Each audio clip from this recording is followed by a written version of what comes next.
Hello and welcome back to Osmed 420. I think this is episode 5, and today we're just going to have a little bit of a quick chat on the pros and cons of medical marijuana here in Australia. But as it's in the evening and getting late, just give me one moment and I'll have a little bit of this because my shoulder's killing me at the moment.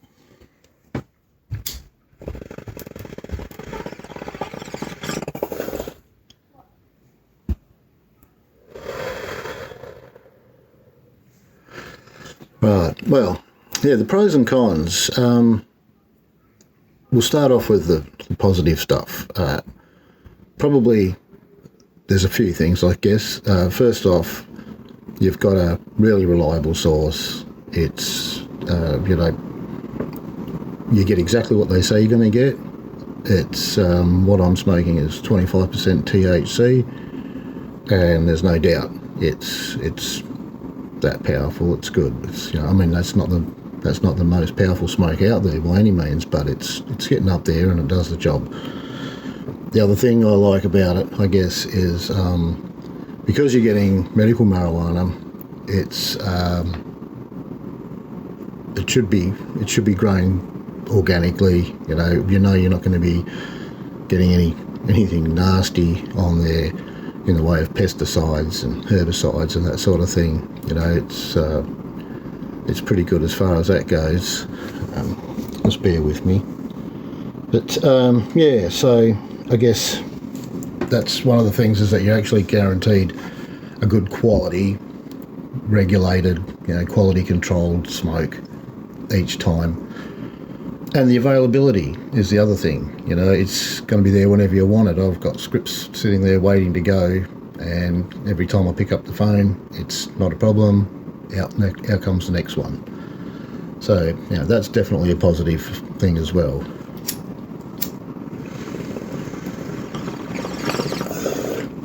Right. I guess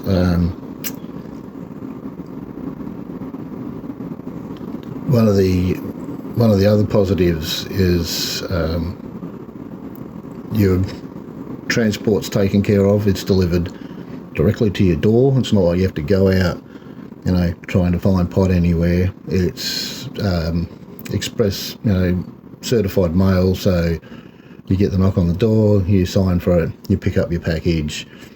Not a problem. You don't have to leave home. It's great as far as that goes. It's just, it's too easy. So, yeah, it's there when you need it. It's always good quality, and it's delivered straight to your doorstep. And you know what you're going to get each time. It doesn't seem to vary. You get what they tell you you're going to get is what you get. And that's probably the most the most positive aspects of the whole thing. There are a couple of negatives to it, a couple of downsides.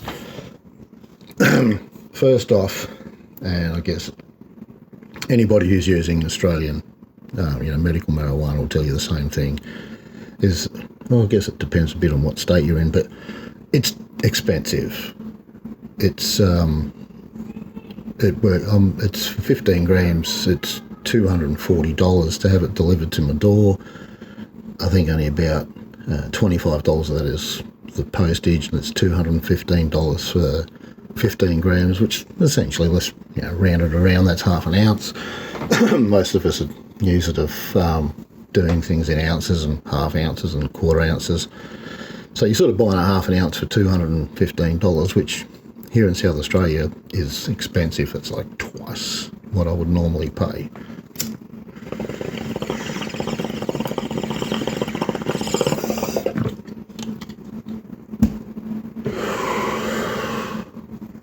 But so there is that issue. It's expensive, but there's not a great deal of waste with it. Like yourself, if you bought black market pot or pirate pot anywhere, you get leaf and stem and stalk and seed, and some are great. Some people take pride in what they do, and other people don't.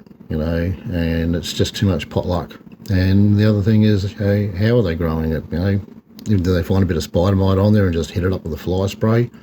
I don't know, whereas once you've been approved by the Australian government, surely I think you're not going to find yourself inhaling anything as nasty as that. But it's cost prohibitive, and that's one of the problems. And I guess the one that shits me off, to be honest with you, is the fact that legally you have no more standing than anybody else caught smoking pot. It's I'm pretty safe inside my house here. Nothing's going to happen to me. But if I was to get in my car tomorrow morning, because this is the thing, I'm an evening smoker because I use it to help me get to sleep. Through an assortment of health problems that make it difficult.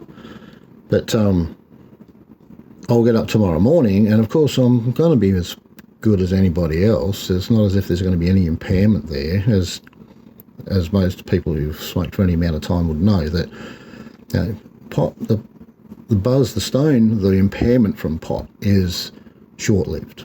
Between 1 to 3 hours tops, and to be honest with you, people who smoke as often as I do show very little impairment at all, even after they've had a copious amount. But it does leave you open to the same penalties as anybody else caught out in the street, after consuming marijuana, which I guess what really annoys me about it is, when this lick stick technology first came in Australia, all the drugs were on there, and all of a sudden there was a whole heap of people getting pulled over and testing positive to heroin. Now, as it turns out,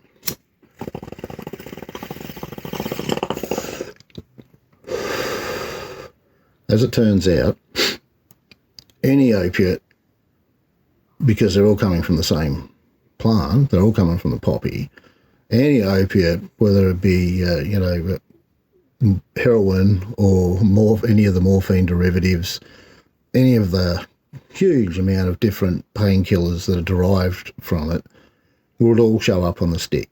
So it meant that people who were taking prescription medications were being pulled over, and so there was public backlash, and the next thing you know, the way they got around that was to just take heroin off the lick stick. So when you get pulled over now, don't even look for heroin, but you will lose your license for cannabis, for marijuana, which just boggles my mind. And especially now that it's actually, marijuana has been approved for medical use here. So there are people out there driving around on scripted medication, just like there was with the opiates. But like myself, I've got, and for tens of thousands, actually, I think there's probably close to 300,000 medical marijuana users now in Australia. Might even be more. Those figures are coming straight off the top of my head. But it's not even being considered as to how they stand legally. They've just been dumped in with all the other pot users, whether it be recreational, medicinal, or whatever you're using it for. The penalties are the same across the board. Whereas when it comes with heroin, it seems like almost heroin users got a free pass because there were people out there on morphine. But there are people out there on marijuana, medicinal marijuana with legitimate scripts, and they are going to have to face the courts. And it still happens. People still lose their licenses all the time, even though all they've done is actually taken a medicine that was prescribed to them from their doctor. It's madness.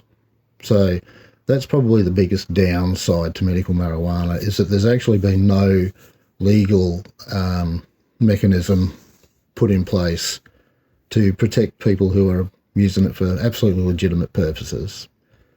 So anyway, that's probably going to be about it, guys. If you've managed to listen to my almost 10 minutes of yakking, thank you very much. Okay. Enjoy your pipes, and thank you very much for listening. Catch ya.